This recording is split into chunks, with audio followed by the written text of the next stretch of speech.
Alam niyo ba na pwedeng magpakasal ang mga Filipino dito sa Thailand?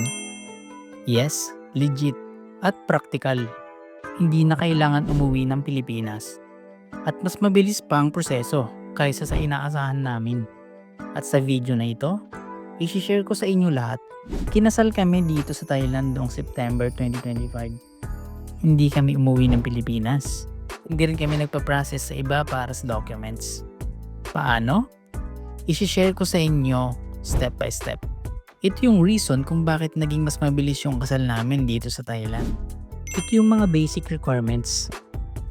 Passport, PSA birth certificate, Senomar, 2x2 ID picture na blue background. Based to sa experience namin, so double check nyo pa rin. Ngayon, bakit nga ba naging mabilis yung process namin? Karamihan kasi ng couples, pinapadala pa yung documents from Pilipinas or my representative, which can take weeks, minsan months pa. Pero kami, iba yung ginawa namin. We used e-apostille, yung PSA birth certificate at Senomar namin, digitally authenticated na. So hindi na namin kailangan kunin sa Pinas. Wala ring representative. Kaya sobrang bilis ng naging process namin. We save weeks, even months. So paano namin nakuha yung documents? Ganito lang ginawa namin. Step 1. Nag-order kami ng PSA documents online, birth certificate at Senomar. Hindi na kailangang umuwi. Step 2. Nag-request kami ng e-apostille. Magsisend sila ng digitally authenticated copy. Next, Step 3, nagbayad kami online.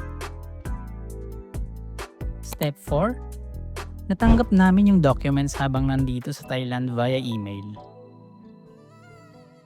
Sa amin, mabilis lang, around 7 business days. Walang shipping, walang pabalik-balik, walang representative.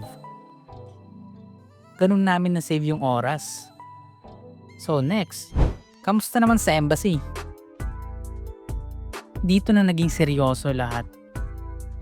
Step 1, nag-book kami ng appointment online.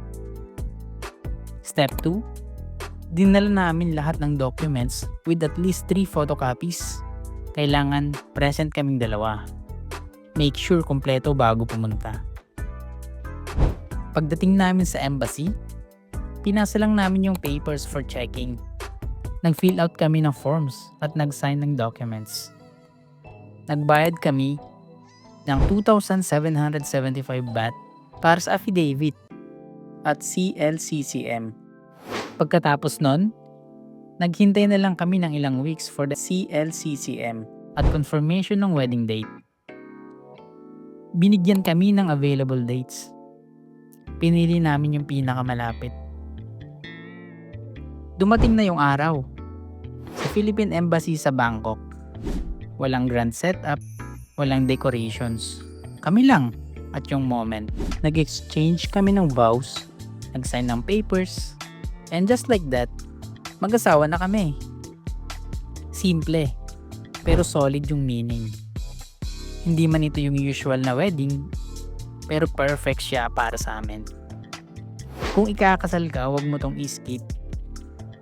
Akala namin tapos na lahat. Pero may important steps pa. At ito ay ipaprocess din sa Philippine Embassy right after the wedding. Step 1. Report of marriage. Ipaprocess nyo ito at makukuha same day. Importante ito para officially recorded sa Pilipinas ang kasal. At for name change and legal records. Step 2. Kunin yung marriage certificate. Siguraduhin tama lahat ng details. Same day din ito makukuha.